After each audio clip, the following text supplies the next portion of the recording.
It's time for the Week 10 Upset Alert Meter, where we go through and rate each underdog's chances from no chance to it's happening. The records of the underdogs have been updated below. No significant upsets that went down that were on the meter last week.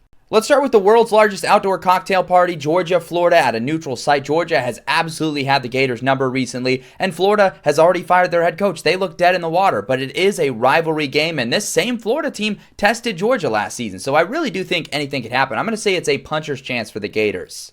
Notre Dame hits the road versus a Boston College team that has been largely lifeless this year, but is this the week where they finally step it up and make something happen? They did have a spirited performance versus Louisville last week. I'm going to say absolutely no chance. I'm very confident Notre Dame's going to march in there and squash the Eagles.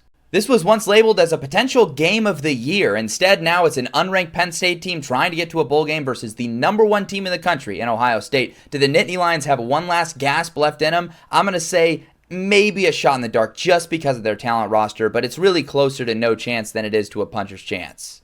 Texas Tech hits the road to play a surging Kansas State squad. If the Wildcats were to pull off the upset here, it would give new life to a season that was otherwise left for dead. Do they have a chance, though, against the Red Raiders that have looked like a machine most weeks? I'm going to say upset alert. There have been some alarming signs from Texas Tech, and like I said, Kansas State is playing great.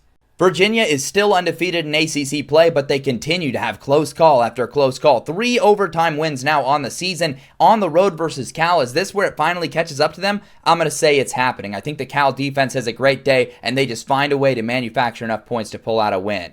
Ole Miss appears to be one of the hottest teams in college football, and yet Shane Beamer's team at South Carolina always seems to get up for November. Do they get off the mat and have another great performance after nearly upsetting Alabama? I think they've got a puncher's chance in this one just because of what they've shown. I think they've got a little bit left in the tank. Georgia Tech has climbed their way up to the number 8 team in the country. Because of that, they've got a giant target on their back. NC State is a team that's not terrible, not great either. They've got some flaws, but they've got enough firepower on offense. I'm going to say it's a puncher's chance, especially if Georgia Tech has one of those slow road starts that we've seen a couple times from them this season. Indiana plays a Maryland team that's been surprisingly potent this year. There's been several swing games where Maryland could have won this year. However, the Hoosiers, they've been beating the tar out of people. I have some extra confidence in them that makes me say it's only a shot in the dark for the Terrapins. Miami hits the road to play SMU. They hope to have left those woes against Louisville in the rearview mirror, but it is the month of November. Mario Cristobal, 4-8 in the month of November at Miami. Because of that, because SMU's a decent team, it's got to be upset alert.